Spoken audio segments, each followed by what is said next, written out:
The oldest, shortest words, yes and no, are those which require the most thought. 2 syllables, that's all they are.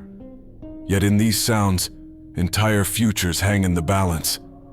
Think of how casually we scatter our yes like breadcrumbs, each one a promise, each one a commitment etched in time. How thoughtlessly we whisper no, not realizing we're closing doors that may never open again. These ancient words, they're gatekeepers of destiny. Each yes births 1,000 consequences. Each no ends 1,000 possibilities. They seem so simple, don't they? Deceptively small.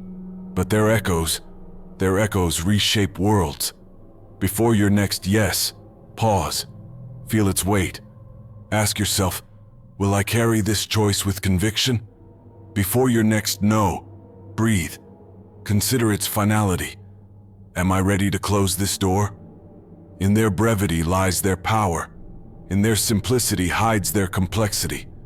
These guardians of choice demand our reverence, our contemplation. For in the space between yes and no, that's where wisdom dwells. That's where lives change. That's where futures are born. Choose wisely. Choose slowly. These ancient words have waited millennia. They can wait a moment more. Do not talk a little on many subjects, but much on a few. Like a river that splits into countless shallow streams, dispersed knowledge loses its force, its depth, its power to carve through stone. Yet when channeled through a single course, water becomes unstoppable. This is the way of mastery. In our age of endless information, we scatter ourselves like seeds in the wind. A tweet here, a headline there, fragments of wisdom that never take root. But the true sage knows depth over breadth. To dig one well deep enough to reach life-giving water serves better than 100 shallow holes in parched earth. Consider your own mind. Have you become a collector of facts rather than a master of meaning? In which corners of your life do you speak with the authority of true understanding? And where do you merely echo the noise of the crowd? Choose your ground. Stand firm.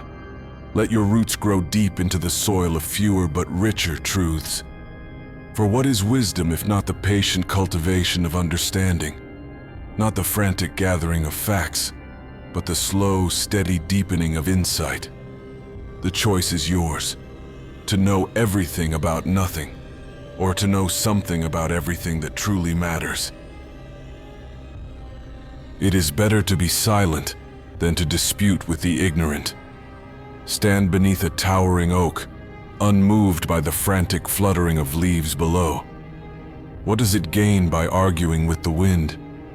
Think of the depths of the ocean, silent, yet holding infinite wisdom.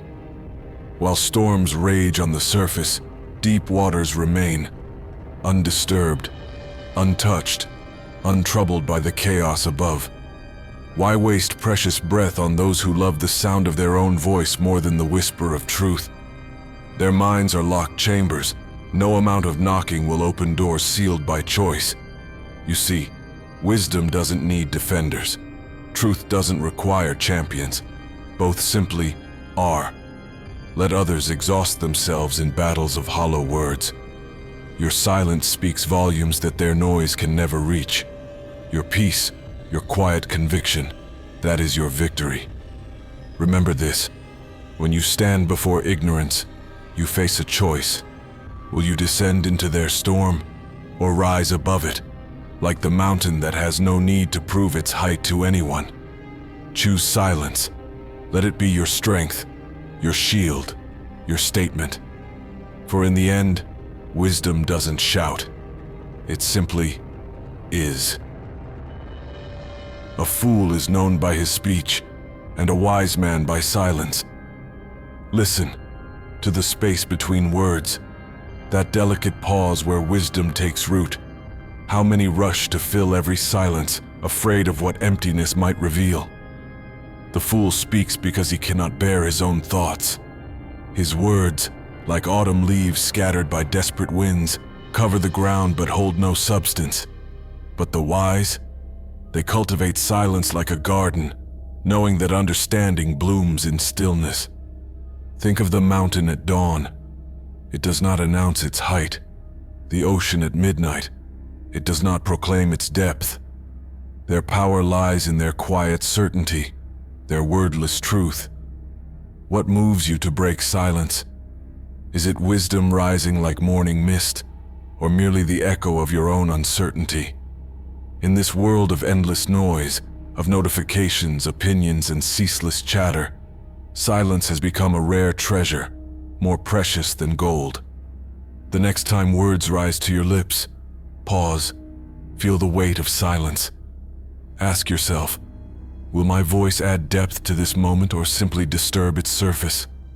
Remember, the deepest waters run still, and true wisdom, like starlight, needs darkness to be seen. Learn to be silent. Let your quiet mind listen and absorb. In the space between words lies everything. Listen. The world speaks in whispers, but we've forgotten how to hear. Our minds race like autumn leaves caught in a storm, while wisdom waits in stillness. What treasures might we find if we simply stopped? Think of the ancient redwood, rising silent through centuries. It doesn't announce its magnificence. It doesn't justify its existence. It simply is, growing, absorbing, understanding.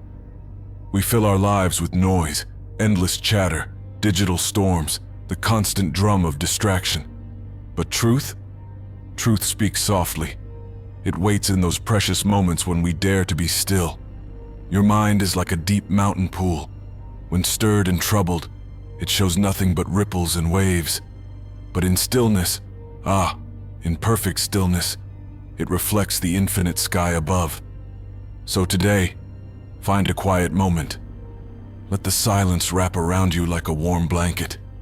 Feel your thoughts settle, like dust in a shaft of sunlight.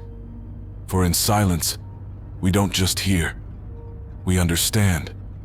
In silence, we don't just exist, we become. And perhaps in that sacred stillness, you'll finally hear what your heart has been trying to tell you all along.